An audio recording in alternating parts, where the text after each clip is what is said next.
Hey, it's Mazzy. Welcome back. I got some new music for you, some new records I've been listening to over the last several weeks.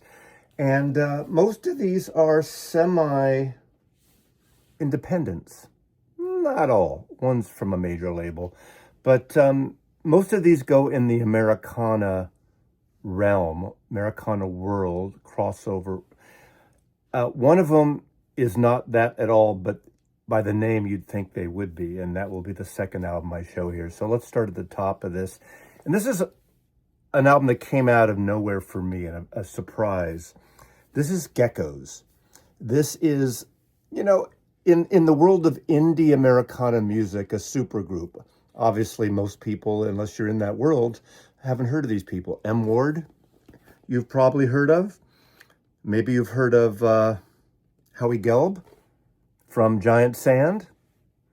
Kind of a southwest, like a Calexico. Think of Calexico and think of those kind of bands. A little spaghetti western, a little southwest, a little, the desert music.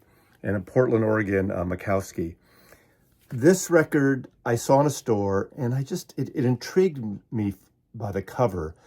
And then I was in my car, and I put on Apple Music. I only stream in my car, the only place, and I put this on, and I kind of fell in love with this.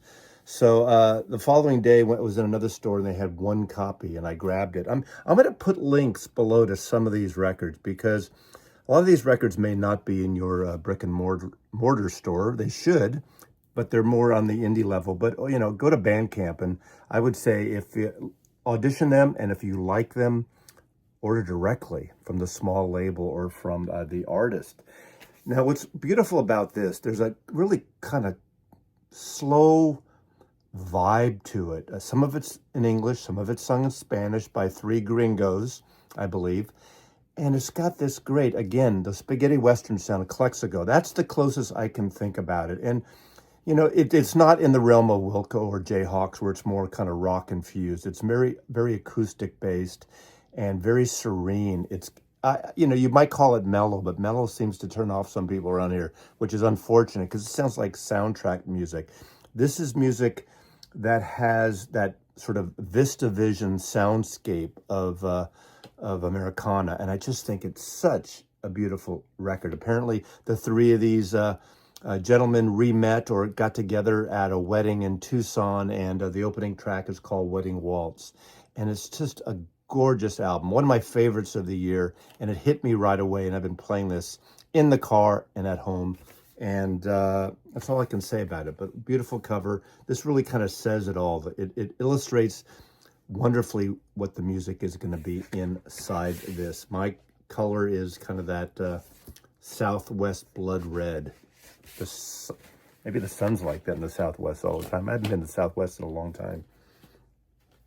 Next is a name. This is the one that stands out, not in terms of quality, because they're all good. This is very different. This is the Bitchin' Bajas. Doesn't the Bitchin' Bajas seem like it should be a record also in the Americana vein, but it's not. I first got turned on to them during the pandemic because of their record Switched on Ra, where they cover Sun Ra with all vintage, I guess, analog electronic music, instruments, keyboards and things. And that's a great record. It's all electronic instrumental, and it's an offshoot of a Chicago band, Projects, but they've had maybe a dozen albums out and only have 3 of their albums. The Sun Ra album, or the Switched on Ra, is a really, really wonderful record, but this is brand new, and this is called Inland Sea. Side 1 is very surreal and very electronic and instrumental, and obviously very spacey. Think of Can, but more spacey, there's no rhythm in the same way. But side 2, I'd say, is a little more accessible to most people, a little more commercial. The first track on side 2 has a saxophone, so it gets a little jazzy in a certain way. Again, this is a Black album. What a surprise. And it's really a wonderful, peaceful record, but it is a little...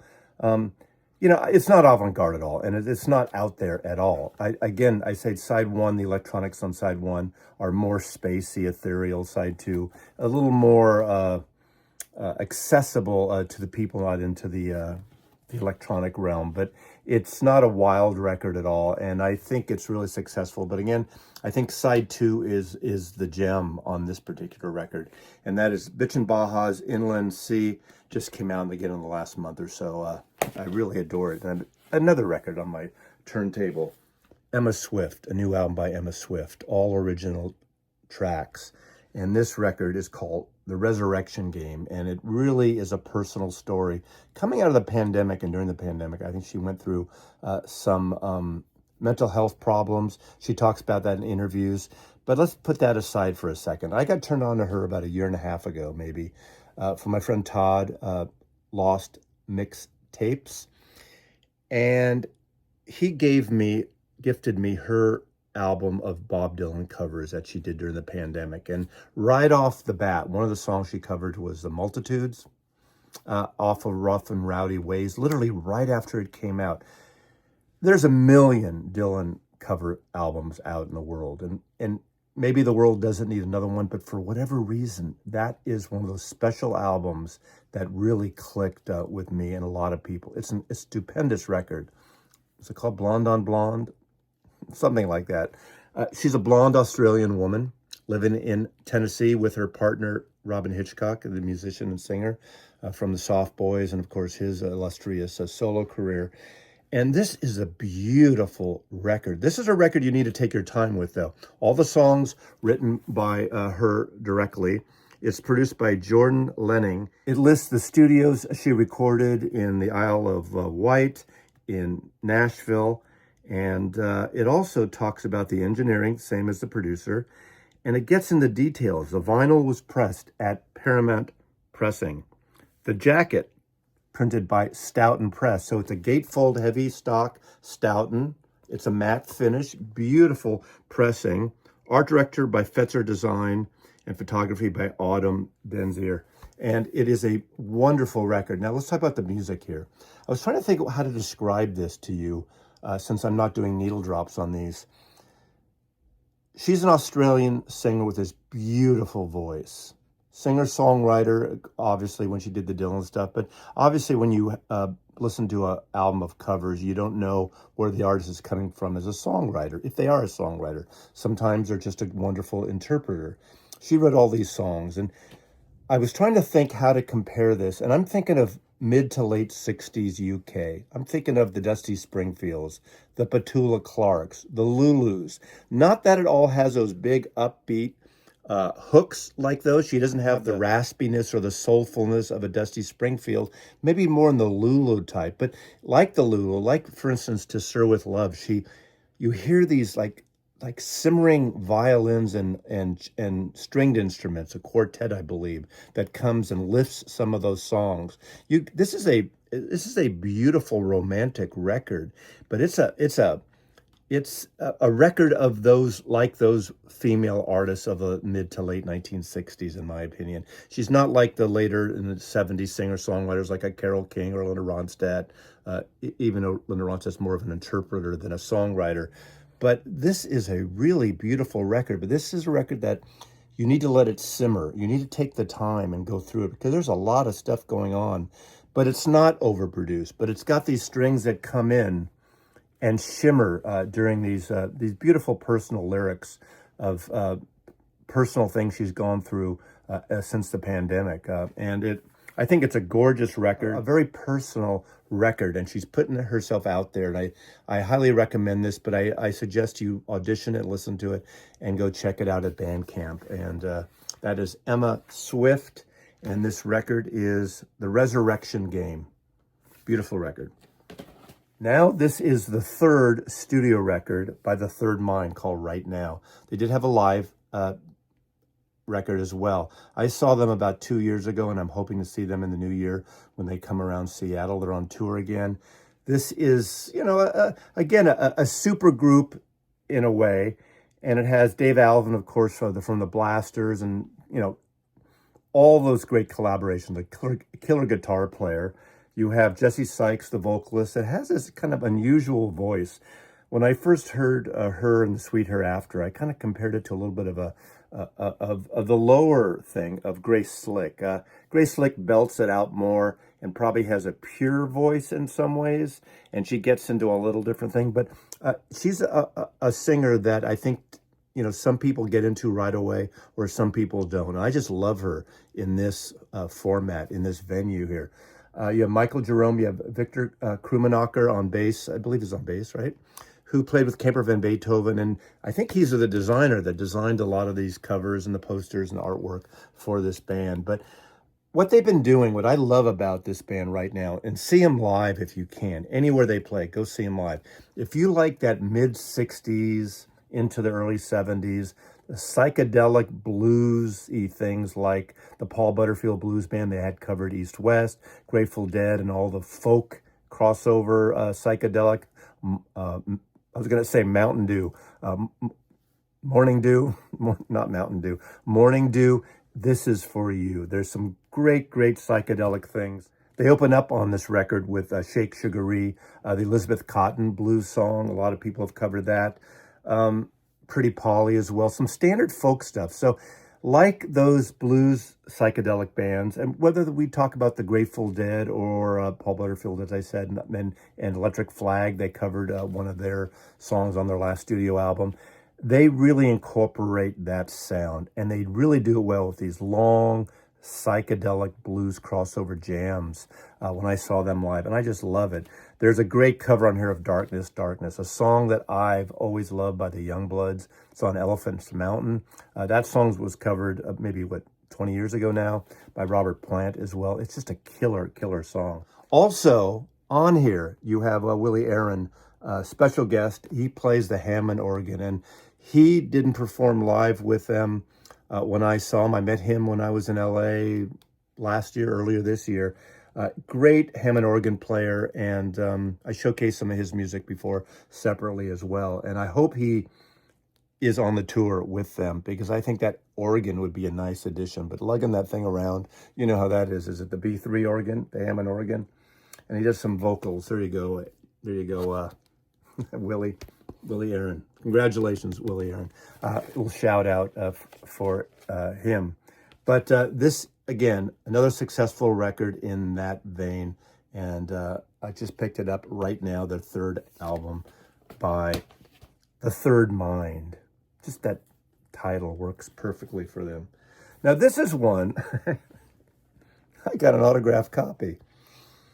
And we sat and had a drink together at Easy Street Records before her signing. I was sitting there all alone at the bar. There's a bar at Easy Street Records in Seattle, and there's a stage downstairs. And they have a diner for breakfast and lunch, my local West Seattle.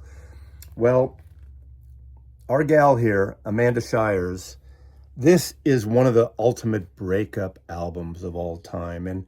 And this is a result of the divorce she went through a year and a half ago, or whenever it was, with Jason Isbell. Obviously a long solo career on his own, once member of the Drive-By Truckers. But, it's unfortunate, but because of this album, that's why I'm talking about Jason in the same breath. Usually I wouldn't bring up someone's ex, but it's all over this record. And she admits it, and she even said a few things to me about, the songs, when there's a divorce that you didn't want, you're right about it. I'm paraphrasing there, Amanda.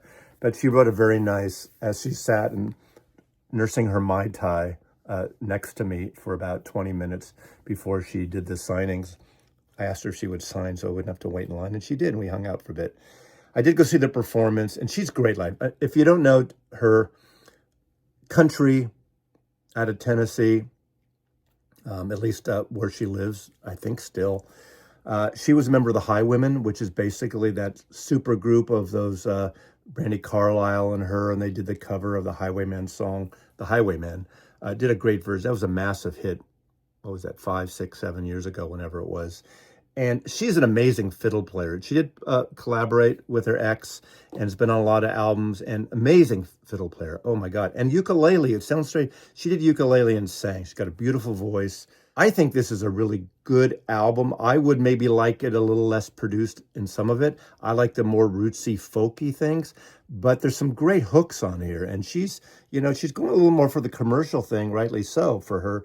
And it is a beautiful record. So Amanda Shires, Nobody's Girl. has the lyrics, everything. And I've heard some of her other albums. I think her second or third solo that are a little more roots country oriented. This is definitely a country record, but it's a modern country record, and it's successful in that realm. But I hope, once she gets through this period, and I know it's always hard going through the breakup, how many albums do we know that are breakup albums by, mostly male artists, but some female as well. We all probably have some sort of breakup album or several in our collections, and they are records of a moment in an artist's career, personal, depending whatever side they're on, whether the person that broke up the relationship or being on the other end of it. Sometimes it's just mutual, as we know. I mean, one of the best breakup albums musically is Beck's Sea Change, a beautiful, gorgeous album, and I think he hasn't returned to that kind of form in a long time now, but I just adore that. So Amanda Shires, Nobody's Girl, she's putting it all out there. She's bearing it all in the lyrics, the title of the album, and she doesn't hold back, really. And some people like that directness, and some people like when they write a little more oblique about a situation like that. So Amanda Shires, there you go. Lastly, an album I already reviewed because I got the CD, an advanced copy of the CD, but I finally picked up the vinyl version, and this is Twilight Override by Jeff Tweedy. This is a 3 LP set.